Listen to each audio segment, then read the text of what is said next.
मैं doctor Shikha Agrawal, associate professor, government college Sujangarh, BA part first की class में सभी स्टूडेंट्स का स्वागत है। हम लोग आज अपना एक नया टॉपिक शुरू करेंगे, राजनीति विज्ञान में अंतःशास्त्रीय उपागम।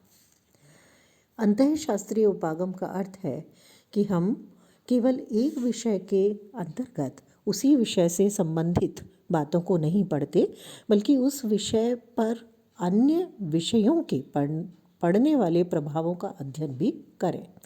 ये एक नई विधा है जो कि 18वीं शताब्दी के अंत में सामने आती है, या हम ये कहें कि 19वीं शताब्दी से ये सोचना शुरू होता है और 20वीं शताब्दी आते आते ये विधा, ये तरीका काफ़ी प्रभावशाली तरीके से काम में लिया जाने लगा।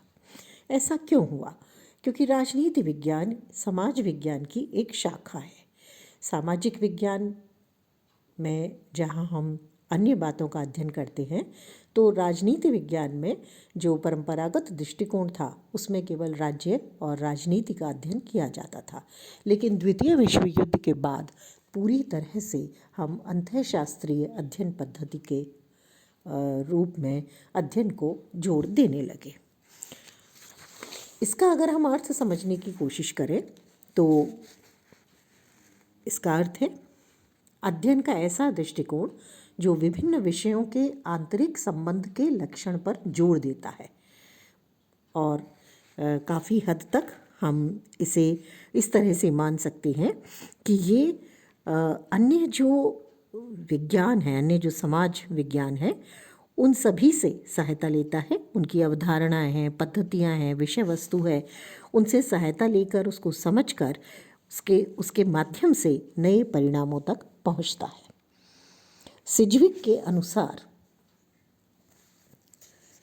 यदि हम किसी विषय या विज्ञान का अन्वेषण करना चाहते हैं तो ये अत्यधिक लाभदायक होगा कि हम उस विषय या विज्ञान का अन्य विषयों या विज्ञानों से संबंध मालूम करें और फिर ये जानने का प्रयत्न करें कि उस विषय या विज्ञान के अन्य विषयों से क्या लिया है और उसने स्वयं उन विषयों को क्या दिया है।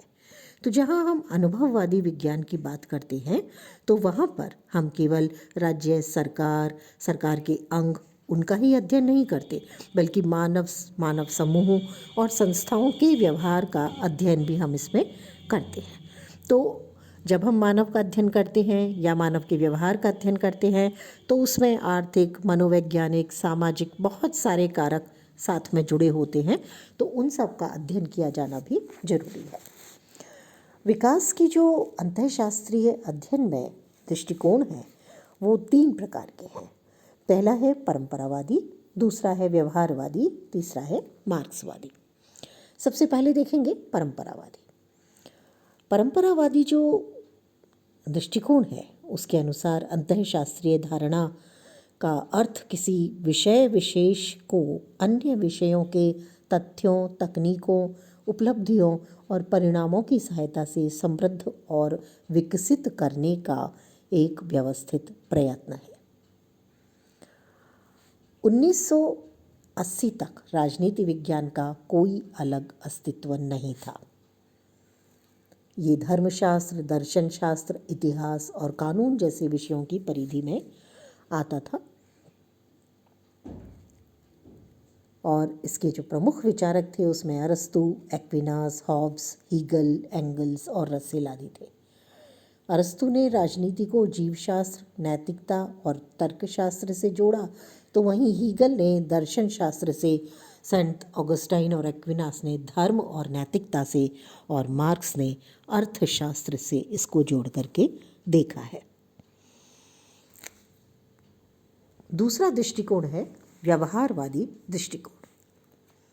व्यवहारवादी जो दृष्टिकोण है ये अमेरिकी राजनीति विज्ञान की विभिन्न शाखाओं से सामने आता है, और जिसमें हम व्यवहारवाद, व्यवस्था विश्लेषण सिद्धांत को पढ़ते हैं वो इसमें आता है। इसमें विभिन्न विज्ञानों, विशेष तौर पर अर्थशास्त्र, राजनीति शास्त्र और समाजशास्त्र में विधि, तर्क और प्रतिमान आदि की समानता पर बल दिया गया। विभिन्न समाज विज्ञानों के स्थान पर एक समाज विज्ञान के निर्माण के पक्ष में इसके विचारक थे। ये चाहते थे कि एक समाज विज्ञान हो और उसके माध्यम से अध्ययन हो। अगली बात जो इनकी आती है प्रमुख, वो है विभिन्न विज्ञान केवल केंद्रीय तत्व की दृष्टि से भिन्न है। कैसे? जैसे हम अर्थशास्त्र को देखें तो धन केंद्रीय विषय है उसकी, राजनीति विज्ञान को देखें तो राज्य उसका विषय वस्तु है, अगर हम भूगोल को देखें तो जिसे हम कहते हैं भूमि, स्थल या प्राकृतिक संसाधन उसके केंद्र बिंदु है। समाजशास्त्र को अगर हम देखें तो उसका केंद्र है परिवार, चर्च, समूह।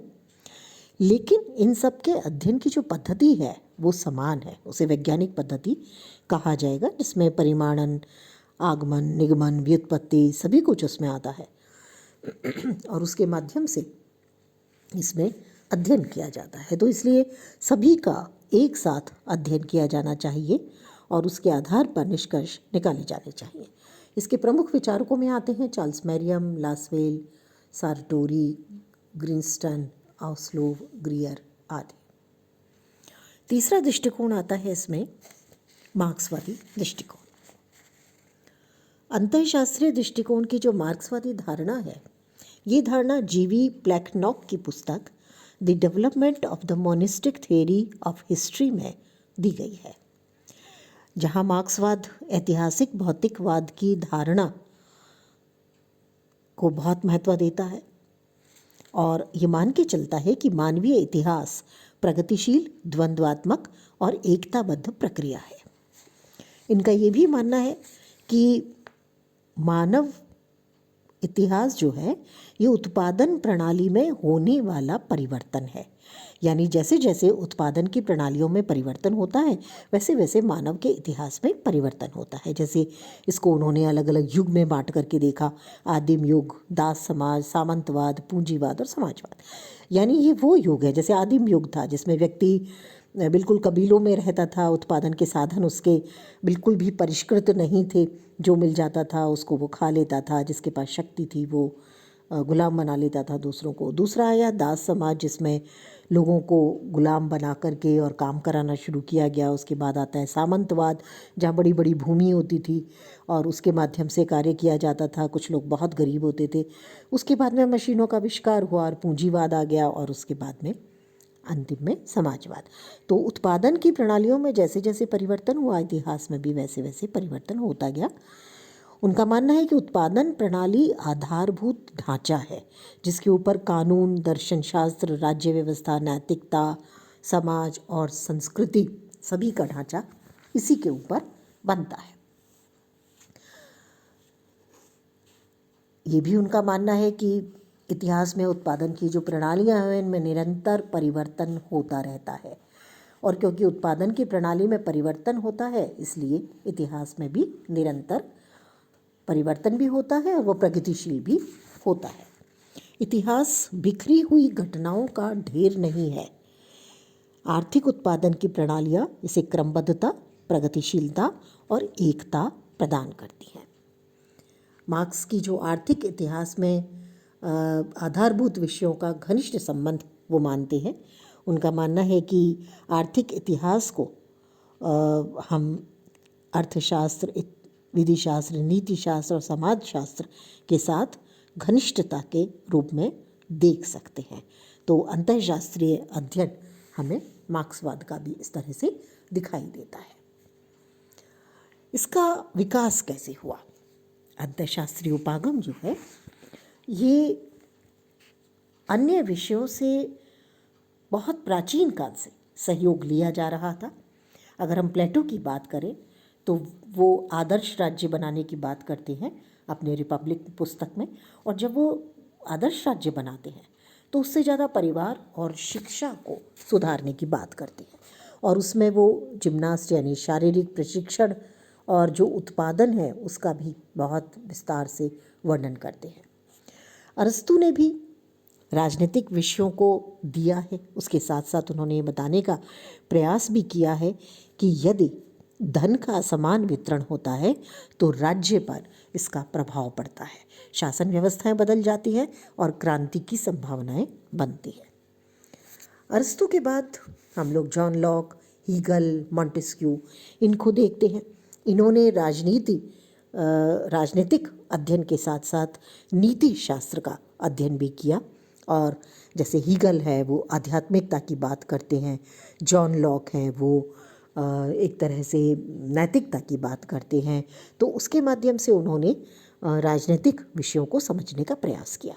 वहीं पर कार्ल मार्क्स और एंजल्स ने समाजशास्त्र में वर्ग संरचना और औद्योगिक विकास को अपने अध्ययन का विषय बनाया। कार्ल मार्क्स और अगस्त काम्टे जो हैं वो सभी समाजशास्त्र में मानव के अध्ययन को महत्वपूर्ण मानते हैं। उनका कहना है कि सभी समाजशास्त्र एक दूसरे के पूरक हैं और वे मिलकर सामाजिक संपूर्णता का निर्माण करते हैं। इसका अर्थ ये हुआ कि सभी विषयों के संदर्भ में हमें अध्ययन करना चाहिए, तभी हमारा अध्ययन पूर्ण होगा। 19वीं शताब्दी के अंत तक ज्ञान की विभिन्न शाखाओं में बहुत ज़्यादा समायोजन था, क्योंकि 1890 में जब कोलंबिया विश्वविद्यालय में राजनीति विज्ञान का संकाय खोला गया तो उसमें अर्थशास्त्र, समाजशास्त्र, इतिहास, मानवशास्त्र, सांख्यिकी, सार्वजनिक विधि और प्रशासन के विभाग भी सम्मिलित थे। इस तरह से ये सब मिलकर के किसी भी विषय पर अध्ययन करते थे। Max weber, Robert Michels, Pareto, Emily Durkheim जैसे विचारकों ने राजनीतिक अध्ययन को समाजशास्त्रीय विश्लेषण के अंग के रूप में देखा। 1908 में आर्थर बेंटले की पुस्तक I the process of government. इसमें उन्होंने मनोविज्ञान के माध्यम से ये बताने का प्रयास किया कि लोगों का वास्तविक आचरण क्या है। राजनीतिक प्रक्रियाओं को उसके माध्यम से समझा जा सकता है। ये सामाजिक संगठन पर बल देती है ये किताब, और दबाव समूहों, राजनीतिक दलों, चुनाव और जनमत के अध्ययन पर बल देती है।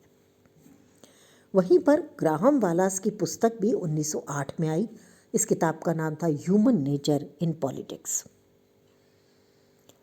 इस पुस्तक में भी मानव के व्यवहार के बारे में बात की गई। अन्य जो समाजशास्त्री हैं मैक्स वेबर और रॉबर्ट मिशेल्स, उन्होंने भी विकसित अधिकारी तंत्र संबंधी संरचनाओं के विश्लेषण की पद्धतियों को अनेक सरकारी और गैर सरकारी संस्थाओं के अध्ययन में प्रयोग में लाने का प्रयास किया। अंतःशास्त्रीय उपागम के विकास में अमेरिका के राजनीति विज्ञानियों, विशेष तौर पर शिकागो स्कूल के जो राजनीति वैज्ञानिक थे, जिसमें प्रमुख रूप से आते हैं Catlin, Charles Merriam, Gosnell, Lasswell, David Easton, इनका बहुत ज़्यादा महत्व रहा और इन्होंने अंतःशास्त्रीय अध्ययन को और ज़्यादा मजबूत किया। हम अगर डेविड ईस्टन के शब्दों में इसको देखें तो उनका कहना है कि हमें अवश्य यह स्वीकार करना चाहिए कि सारा सामाजिक जीवन अंततः अन्योन्य आश्रित है और सामाजिक जीवन के किसी एक समूह अथवा समाज विज्ञान को उसके विशेष अध्ययन के लिए पूर्ण रूप से अलग करना अस्वाभाविक है। इसका अर्थ है कि अनुभववादी प्रमाणों के आधार पर हमें एक व्यक्ति का जब हम अध्ययन करते हैं या उसकी किसी क्रिया का अध्ययन करते हैं तो वो अपने आप में एक क्रिया नहीं है। जैसे एक उदाहरण लेते हैं, गॉस्नेल ने ये मतदान व्यवहार का सबसे पहले अध्ययन किया तो उन्होंने कहा कि जब एक व्यक्ति वोट डालने जाता है तो ये एक राजनीतिक क्रिया है, लेकिन ये केवल राजनीतिक क्रिया नहीं है, क्योंकि जब वो वोट डालता है तो वो एक सामाजिक मानव भी है, उसकी आर्थिक क्रियाएं भी उस पर प्रभाव डाल रही हैं, उसका सांस्कृतिक प्रभाव है, जिस भौगोलिक क्षेत्र से वो आता है वो भी उस पर प्रभाव डालते हैं, उसका मनोविज्ञान, उसके आसपास के लोग क्या कहते हैं वो भी उस पर असर डालते हैं। तो इस तरह से हम जब अध्ययन करें तो हम अंतःशास्त्रीय आधार पर अध्ययन करें। आज के लिए इतना ही, अगली क्लास में फिर मिलेंगे।